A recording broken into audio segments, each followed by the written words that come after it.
Hello, my favorite students. This is your teacher and favorite at that, Mr. Jacobson. It's good to be back with you. We have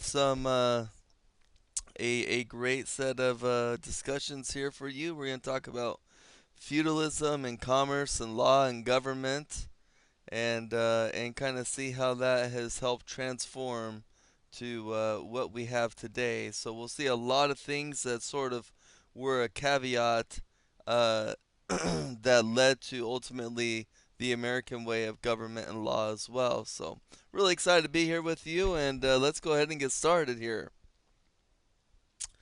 So feudalism, we've talked about this many times before, is in term describing the relationship between the lords, nobility and church, vassals, serfs, and freemen. A lord was the landowner of land. A vassal was granted the use of land, known as a fief, in exchange for an oath of fealty. Fealty included loyalty, military service, products from the land, serfs were bound to the land while freemen worked the land in exchange for part of their production. Now remember, the serfs were not taxed, however, the freemen were. Manualism was the rural economic system of medieval Western Europe. Under the manual system, lords granted land to vassals who directed the labor of serfs and freemen living on the land. Serfs and freemen had obligations to the vassal and lord in form of labor, produce, and money. So here you kind of see the layout of this land that was given to this lord, in which he in turn uh, separated into for his vassal. The feudal system of government operated by means of allegiances and mutual protection. Medieval society was organized in a hierarchy. So here's the hierarchy. Many of you have seen this before.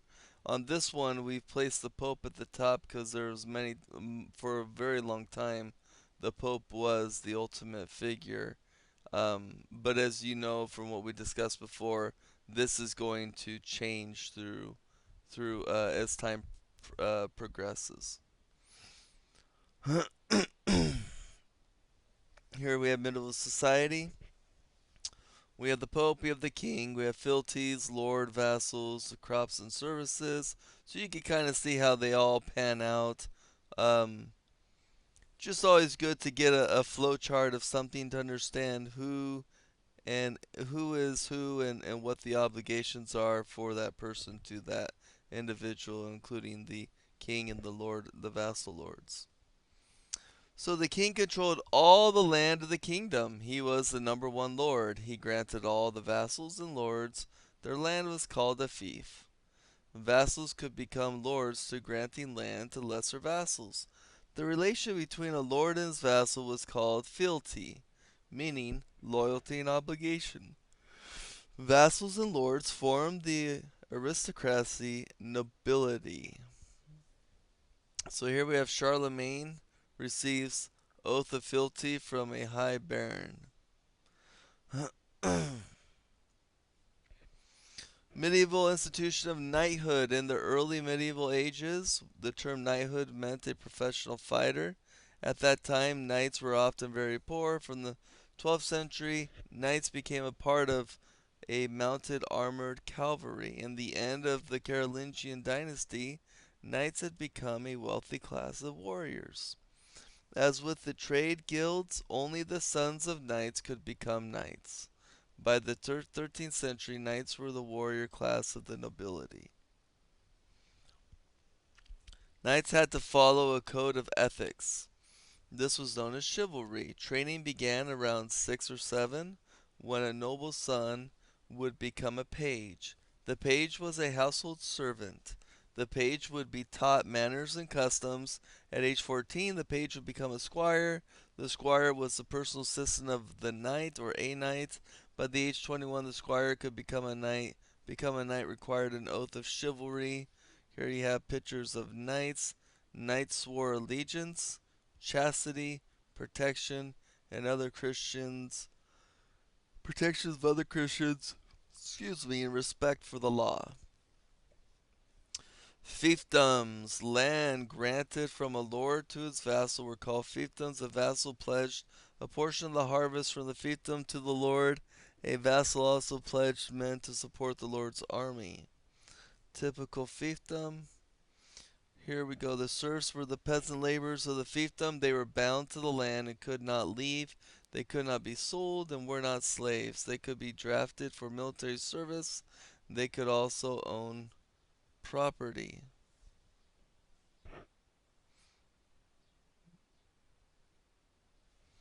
The category of freemen included tenant farmers as well as merchants, tradesmen, and craftsmen. Craftsmen typically belonged to the guild.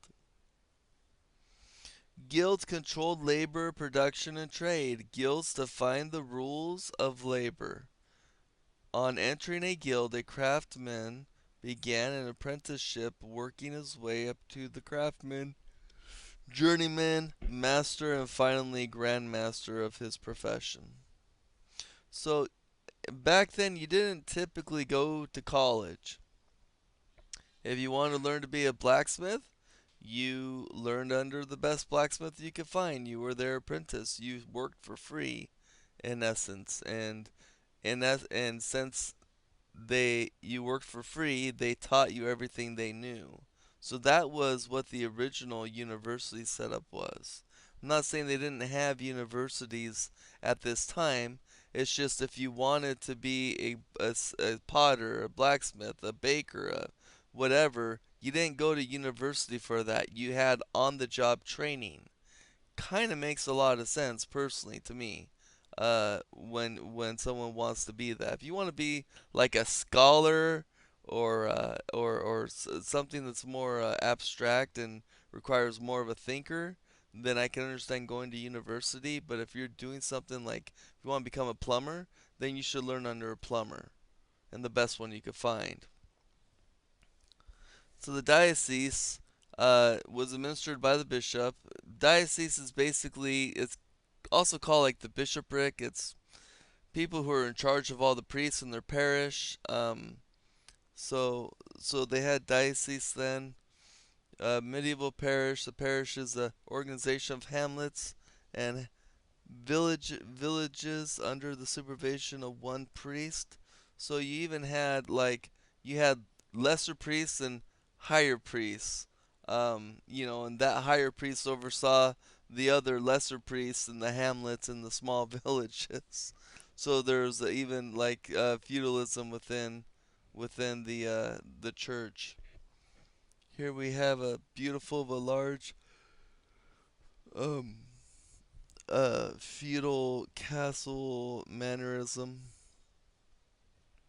Commerce in Christian medieval Europe. So we have wool, which came from England and Spain and parts of Corsica. And we have linens. Green was manufactured along the coast of Belgium and France. We have silk being imported as well. By this time, silk is starting to become a little more common, and it's not being just made in China these days. Grand jury. So King Henry II began the modern day grand jury system, resolved land disputes. To resolve, a jury of 12 men were assigned to arbitrate in these disputes. Henry II also introduced the grand jury through the Assize of Clarendon of the 1166. A grand jury of freemen was charged with reporting any crimes in their jurisdiction to a judge. A criminal accused by this jury was given a trial by ordeal. Now, the trial by ordeal was quite an ordeal. That's why when something is uh, a big headache, we call it an ordeal. Let me explain this to you. So, depending on what you were guilty of, this is what you had to do. So, if you were accused, if the accused had to, so depending on the severity and the type of crime you did, you either had to do an ordeal of fire, ordeal of hot water, ordeal of cold water, ordeal of the cross, and ordeal of ingestion. So ordeal of fire basically was you walked over red hot plowshares for 9 feet. If you made it, you were innocent. Ordeal of hot water. You stick your hands in the boiling water for a certain amount of time. You pull them out. After 3 days, if your hands aren't healed, you are guilty. Ordeal of cold water. So this usually happened in the bitterest times of winter, and so you would have to just plunge, submerge yourself in water, and then in like a stream or a river. They say stream here. Um, and if you came out and you survived, you were acquitted. But remember that if it's bitter winter cold and you're going into cold water, they didn't really have like a heater or anything you get next to get warm again. The best you can do is find a fire, stay by the fire, get warm clothes on. But um, you know, people got very sick being that cold and it being that cold in the wintertime that they could just die from just that experience alone. You had the ordeal of the cross. This is quite brutal. They have two people that stood side by side. They had to outstretch their hands horizontally, and the first one lower their arms. They got both their arms cut off. Ordeal of ingestion. The accused, I this is probably the one I choose out of all of them. The accused was given dry bread and cheese, blessed by a priest. If he choked on the food, he was considered guilty. So the Magna Carta, this is important because the Magna Carta kind of paves the way for what we call in our government the Bill of Rights. So the Magna Carta, meaning the Great Paper in Latin, is an English charter used in 1215.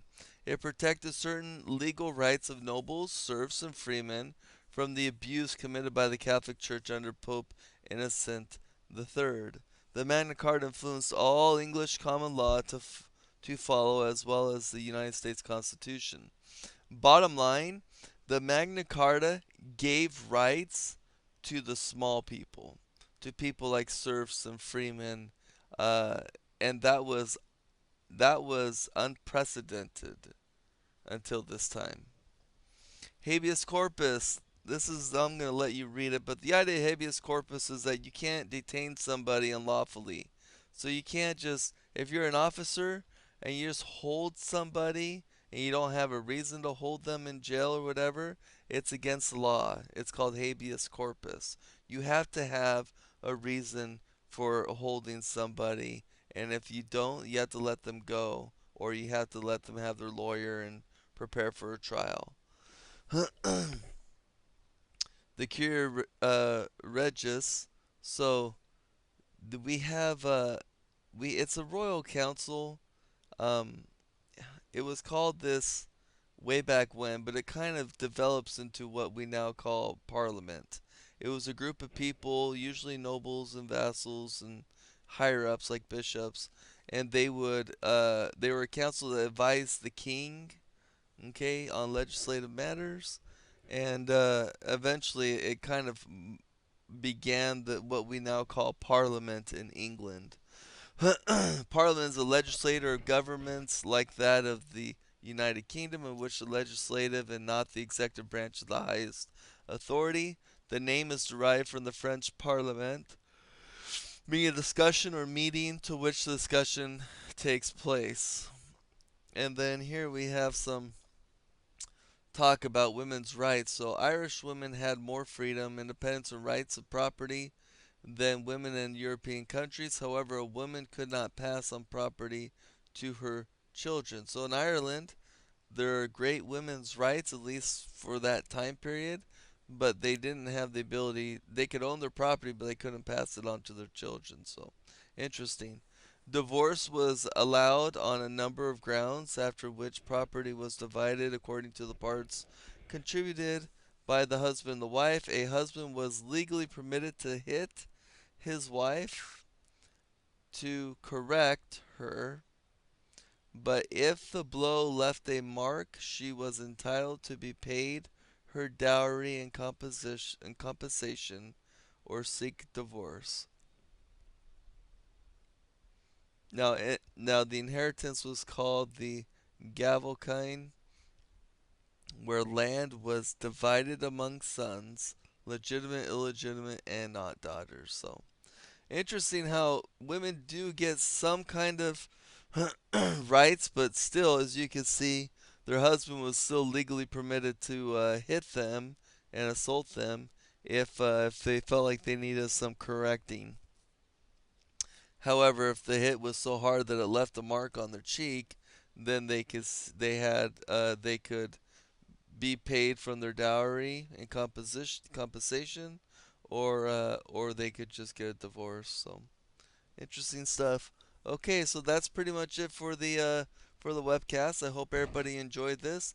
Go ahead and write your one-page summary. I look forward to seeing you at the first of the week. Bye now.